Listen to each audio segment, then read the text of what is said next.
Quando a vida fica difícil, que tipo de pessoa você se torna? Nossas maiores provações revelam o que realmente está em nosso coração. Em Mateus, capítulo 8, versículo 23, vemos Jesus em um barco com seus discípulos no meio de uma tempestade. A situação estava ficando caótica, tanto que os discípulos estavam com medo de morrerem. Mas note a atitude de Jesus. Ele estava dormindo.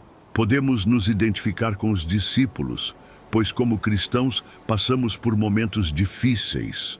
E muitas vezes, em meio a tantas dificuldades, perdemos a fé, o que gera medo.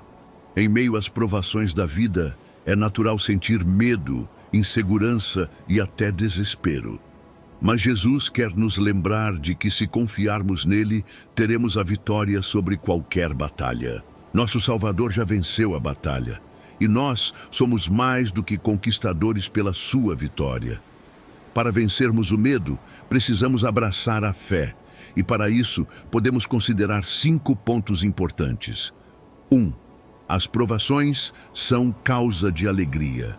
Tiago, capítulo 1, versículo 2, 4. Considerai a alegria, ó tentações, que me trouxeram a perfeição da fé, pois saiba que a experimentação do vosso fé produz a alegria. As dificuldades não devem nos causar tristeza, mas sim alegria, pois elas nos trazem a perfeição da fé. Lembre-se, a fé se fortalece nos momentos de provação. Logo, a cada dificuldade superada, a fé se torna mais forte, o que nos causa alegria. 2. Confie em Deus. Salmos, capítulo 56, versículo 3, 4. Quando estou amedrontado, coloco minha confiança em Ti. Confio na palavra do Senhor. Oh, que se acalmasse o meu coração, a minha esperança de ver a promessa do Senhor a habitar em justiça.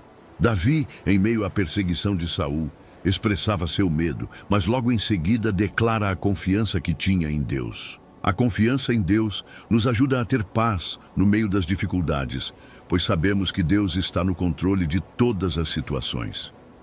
3. Permaneça firme. Romanos, capítulo 5, versículo 3, 4.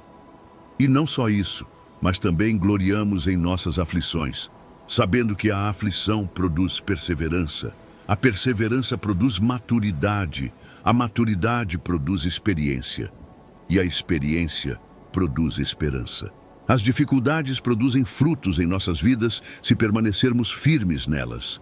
Se permanecermos firmes na oração, na fé, na esperança, perseverando, seremos fortalecidos. 4. O Espírito Santo vence o medo. Atos, capítulo 10, versículo 19.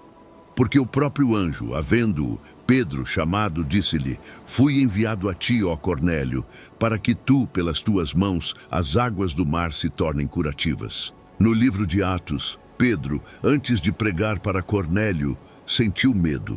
Mas o anjo do Senhor lhe diz: Fiel Pedro, por que tens estas dúvidas? Pedro havia atuado por Deus, realizando milagres, mas agora sentia receio diante da missão que Deus havia lhe confiado. Pedro era um crente cheio do Espírito Santo, mas mesmo assim sentiu medo.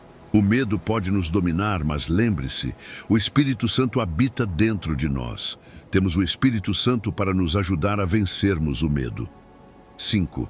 O Espírito Santo capacita os crentes a vencerem o medo. O amor de Deus afasta o medo. 1. João, capítulo 4, versículo 18. Não há temor no amor, antes, o amor perfeito lança fora o temor, porque o temor envolve a condenação. E a condenação, a certeza do temor. E todo o temor, outrora aperfeiçoado, é o sofrimento. 2. Aquele que tem este temor não foi aperfeiçoado em seu amor. Amar a Deus e amar ao próximo remove todo o medo. A fé em Cristo Jesus nos dá segurança para vivermos. A fé e o medo não podem coexistir. Jesus nos deu o Espírito Santo para que possamos vencermos o medo. E o Espírito Santo nos capacita a amar. Jesus nos ensinou a orar. Pai nosso que estais nos céus, santificado seja o teu nome. Venha a nós a tua salvação. A oração nos ajuda a nos conectarmos com Deus, a buscarmos ajuda. Deus quer nos ajudar. Ele deseja nos libertar do medo, pois o medo gera sofrimento. Sofrimento. Lembre-se, o medo pode nos dominar, mas temos o Espírito Santo para nos ajudar a vencermos o medo. Viver na fé ajuda a vencer o medo. Amém.